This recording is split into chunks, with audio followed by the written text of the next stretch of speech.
Assalamualaikum warahmatullahi wabarakatuh. Perkenalkan, nama saya Wahyu Alpian, NPM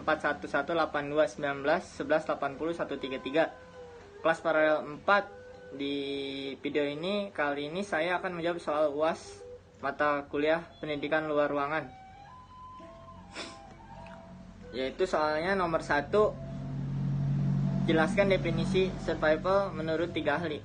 Yang pertama, ini ada menurut Latan. Analisis survival adalah suatu analis data di dalam waktu yang didefinisikan dari awal sampai akhirnya suatu kejadian atau event. Analis survival merupakan suatu metode statik yang berkaitan dengan waktu, yaitu mulai dari time origin atau start point sampai pada suatu kejadian khusus. Yang kedua, ada menurut Soeharto. Secara umum, strategi bertahan hidup dapat didefinisikan sebagai kemampuan seorang dalam menerapkan seperangkat cara untuk mengatasi berbagai permasalahan yang dilingkupi kehidupannya. Strategi penanganan masalah ini pada dasarnya merupakan kemampuan segenap anggota keluarga dalam mengelola segenap aset yang dimilikinya. Kemudian yang ketiga ada menurut Snell dan Sterling, menyatakan bahwa strategi bertahan hidup adalah sebagai rangkaian berbagai tindakan yang dipilih secara standar oleh individu dan rumah tangga yang menengah ke bawah secara sosial ekonominya. Soal nomor 2 yaitu sebutkan 3 prinsip survival dan jelaskan. Yang pertama ada survival kit, yaitu seperangkat peralatan untuk bertahan hidup saat kalian tersesat atau tengah bertahan hidup dalam bencana. Walaupun tidak bisa terus-menerus untuk digunakan, namun setidaknya survival kit ini akan sangat berguna untuk menolong hidup kalian saat melakukan petualangan di alam liar dan bisa digunakan dalam waktu yang lama di kemudian hari. Yang kedua ada keterampilan bertahan hidup, yaitu adalah teknik yang dapat digunakan seseorang untuk mempertahankan kehidupan di semua jenis lingkungan dalam ataupun binaan. Teknik ini dimaksudkan untuk menyediakan kebutuhan dasar bagi kebutuhan manusia yang meliputi air, makanan, dan tempat tinggal. Selanjutnya ada tempat perlindungan. Ketika sedang bertahan hidup, carilah tempat berlindung dari cuaca ekstrim seperti panas yang menyengat dan curah hujan yang tinggi. Kemudian hindari memakai pakaian basah dan gunakanlah outfit yang sesuai medannya.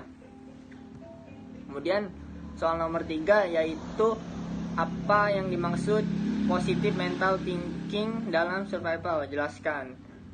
Positive mental thinking harus tetap selalu berpikir positif dan menyadari bahwa halnya kita dalam posisi yang harus siap menerima segala rintangan yang dapat membahayakan diri kita, dan dimanapun dapat terjadi dengan kita selalu berpikir positif dan selalu berdoa mengingat Sang Pencipta dapat mengasah keyakinan kita untuk bertahan hidup dan menumbuhkan rasa optimis.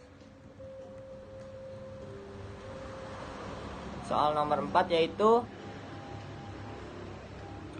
IDC atau everyday carry adalah perlengkapan yang selalu dibawa oleh setiap orang. Sebutkan dan jelaskan 4 benda IDC sesuai atau utama seseorang yang menghadapi kondisi survival di hutan.